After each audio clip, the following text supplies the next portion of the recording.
নিম্নচাপের কারণে সারা দেশে বৃষ্টিপাত আরও বাড়ছে। চট্টগ্রাম অঞ্চল ও উপকূলে গত 3 দিন ধরে ভারী থেকে অতি ভারী বৃষ্টি হচ্ছে। গভীর নিম্নচাপের ফলে সারা দেশসহ রাজধানীতেও বৃষ্টি অব্যাহত রয়েছে। 15 সেপ্টেম্বর বিকেল থেকে বৃষ্টিপাত কমে যেতে পারে বলে জানিয়েছে আবহাওয়া অফিস। আবহাওয়াবিদ ওমর ফারুক বলেন, বাংলাদেশের দক্ষিণ পূর্বাঞ্চল এবং তৎসংলগ্ন এলাকায় অবস্থানরত নিম্নচাপটি ঘনীভূত হয়ে স্থল গভীর নিম্নচাপে পরিণত হয়ে যশোর ও তৎসংলগ্ন এলাকায় অবস্থান করছিল। এটি বর্তমানে গাঙ্গেয় পশ্চিমবঙ্গ এবং তৎসংলগ্ন বাংলাদেশের পশ্চিমাঞ্চলে অবস্থান করছে।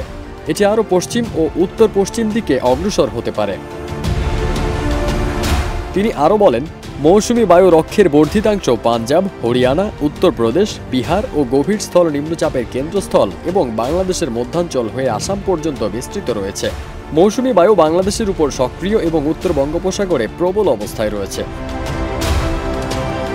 এছাড়া 15 সেপ্টেম্বর সন্ধ্যা 6টা পর্যন্ত রংপুর, রাজশাহী, ঢাকা, ময়মনসিংহ, খুলনা ও বরিশাল এবং চট্টগ্রাম সহ সিলেট বিভাগে অস্থায়ীভাবে দমকা ঝোড়ো হাওয়া সহ হালকা থেকে মাঝারি ধরনের বজ্রসহ বৃষ্টি হতে পারে।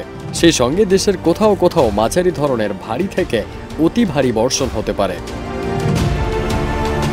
15 সেপ্টেম্বর রোববার সন্ধ্যা 6টা থেকে পরবর্তী 24 ঘন্টার পূর্বাভাসে বলা হয়, রংপুর, রাজশাহী, ঢাকা, খুলনা ও বরিশাল বিভাগের অনেক জায়গায় এবং ময়মনসিংহ, চট্টগ্রাম ও সিলেট বিভাগের কিছু কিছু জায়গায় অস্থায়ীভাবে দমকা হাওয়া সহ হালকা থেকে মাঝারি ধরনের বৃষ্টি বা বজ্রসহ বৃষ্টি হতে পারে।